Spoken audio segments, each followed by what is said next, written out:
Halo, di video ini saya akan menjelaskan bahwa mengapa harga Farmers Coin akan meroket naik. Jadi ini adalah penjelasan sederhana mengenai alasan Farmers Coin akan mengalami kenaikan harga. Simak baik-baik video ini. Ada 5 poin emas pada Farmers Coin atau 5 gold point ya. Yang pertama adalah perlu teman-teman ketahui bahwa bibit Farco hanya dapat dihasilkan dari hasil panen dan bonus para petani Farco.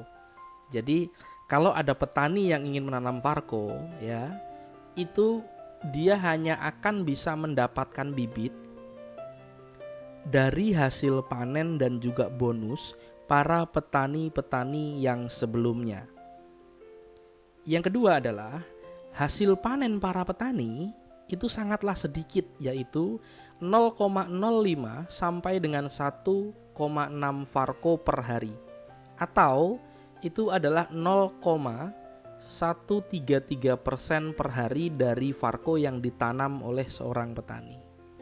Yang ketiga, setiap petani Farco hanya bisa memilih Farco block dan menanam 1 kali dalam seumur hidup. Jadi kalau teman-teman sudah bertani sekarang, kemudian 1000 hari kemudian kan sudah selesai kontraknya, teman-teman tidak bisa lagi menanam lagi atau mendaftar kembali dengan nama yang sama. Jadi hanya 1 kali seumur hidup dalam memilih Farco block dan 1 kali menanam. Jadi tidak boleh menanam lagi ya. Yang keempat, semakin mahal harga Farco, maka semakin sedikit yang mampu ditanam oleh petani baru. Jadi artinya kalau harga bibitnya makin mahal, berarti yang dapat ditanam oleh petani nanti itu sangat sedikit, karena untuk beli bibit banyak sangat mahal. Yang kelima, semakin sedikit petani baru, berarti semakin langka ketersediaan bibit Farco baru. Karena kalau yang menanam sudah tidak ada atau sedikit, maka hasil panen yang diharapkan juga akan sedikit, kira-kira seperti itu. Dan ini adalah 5 gold point Farmers Coin ya, 5 poin emas dari Farmers Coin. Sekarang kita lihat slide yang ini. Rencana open trading Farmers Coin. Perhatikan pada kalimat yang atas dulu. Pasar trading Farco akan dibuka saat jumlah Farco yang tertanam di seluruh dunia telah mencapai 1 juta Farco. Jadi tradingnya Farco itu baru akan dibuka pada saat jumlah Farco yang tertanam di seluruh dunia itu berjumlah 1 juta Farco. Dan itu dihitung. Jadi kalau teman-teman misalkan menanam ada yang 300, ada yang 150, ada yang 37,5, ada yang 1200, itu semua digabung, dihitung di dalam satu kalkulasi yang ditampilkan di dalam aplikasi Farmers Coin yang namanya adalah Temporary Total Planted. Jadi ketika angka pada Temporary Total Planted menunjukkan 1 juta Farco, maka pasar trading siap dibuka.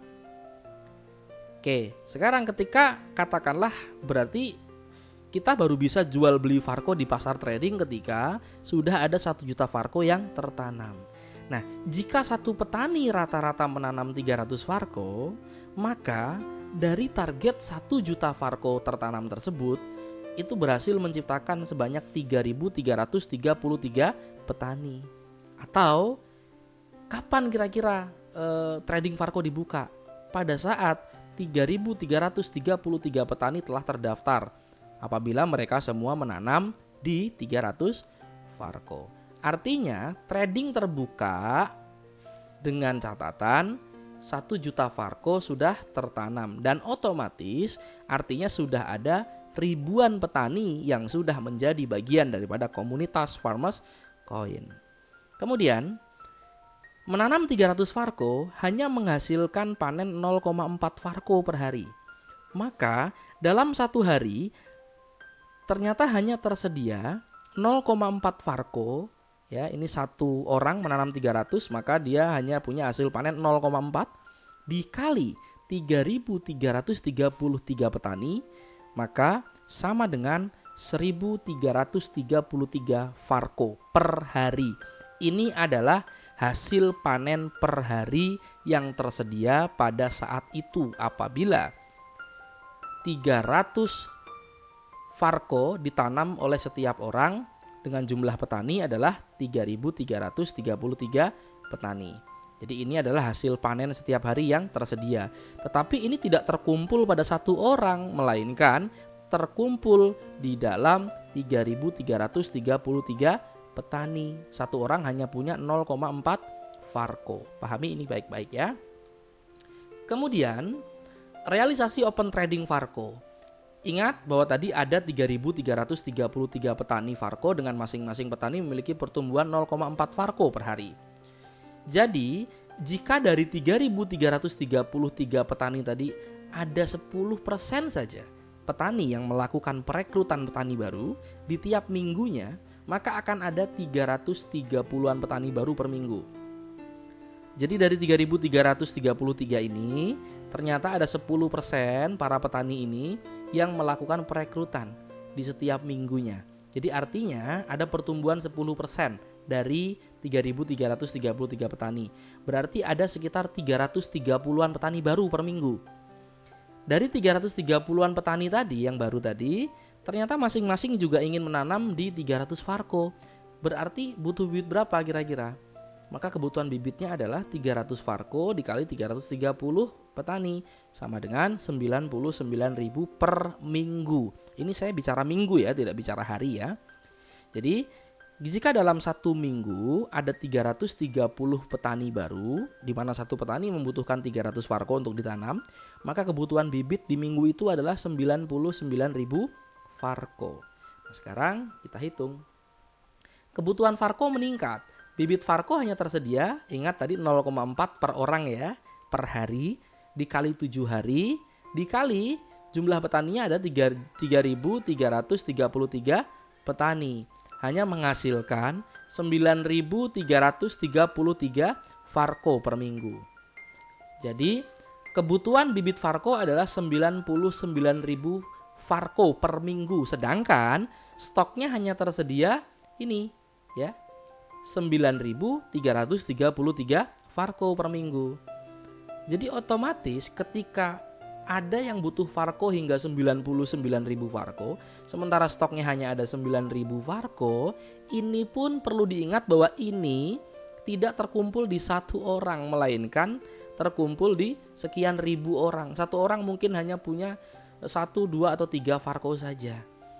Maka otomatis ketika lebih besar kebutuhan daripada ketersediaan atau persediaan stok, maka nilai tawar terhadap Farco akan mengalami kenaikan. Karena banyak calon petani yang akan berebut mendapatkan bibit Farco. Pada saat video ini saya buat, ini adalah musim pandemi corona ya. Jadi kita tahu persis bagaimana kenaikan harga masker hingga berlipat-lipat, bahkan ada yang sengaja melakukan pengepulan masker ya. Itu terjadi karena permintaannya begitu besar sementara stoknya sedikit. Jadi hukum dagang sudah pasti, yang namanya stok sedikit permintaan banyak, harganya pasti naik. Celakanya adalah sekarang kita bisa melihat bahwa ada gold point Farmers Coin lagi di sini. Semakin mahal harga bibit Farco, maka semakin sedikit kemampuan tanam para petani baru. Betul nggak teman-teman? Kalau harga Farconya mahal, kira-kira orang bertani bisa banyak nggak kira-kira? Pasti sedikit yang mampu ditanam. Hal ini tentu berdampak pada semakin sedikitnya hasil panen. Karena yang ditanam sedikit berarti hasil panennya tambah sedikit. Ya, untuk para petani baru tersebut. Semakin sedikit hasil panen, maka semakin mahal lagi harga Farco di kemudian hari. Jadi inilah sistem yang luar biasa yang membuat Farco menjadi begitu istimewa. Berbeda dengan aset digital lainnya yang mereka fokus pada pembuatan pasar trading tapi tidak fokus pada pembentukan komunitas. Di Farco berbeda. Kita fokus pada aset itu dan pembentukan komunitas yang militan, baru kemudian pasar tradingnya dibuka. Sehingga otomatis pada saat pasar trading dibuka, kita sudah punya komunitas market yang betul-betul militansinya luar biasa. Farmers Coin, solusi bisnis masa depan. Menjadi petani digital adalah solusi terbaik dalam menghadapi perubahan zaman yang semakin tak terduga di masa mendatang. Dapatkan aplikasi Farmers Coin di Play Store, segera download aplikasinya, kemudian berikan komentar pada aplikasi tersebut. Lalu jika Anda belum bertani Farco saat ini, saran saya segera bertani, temui orang yang memberikan video ini kepada Anda, dan sampai jumpa bersama komunitas Farmers Coin Indonesia, dan sampai jumpa lagi dengan saya pada video-video selanjutnya yang lebih menarik.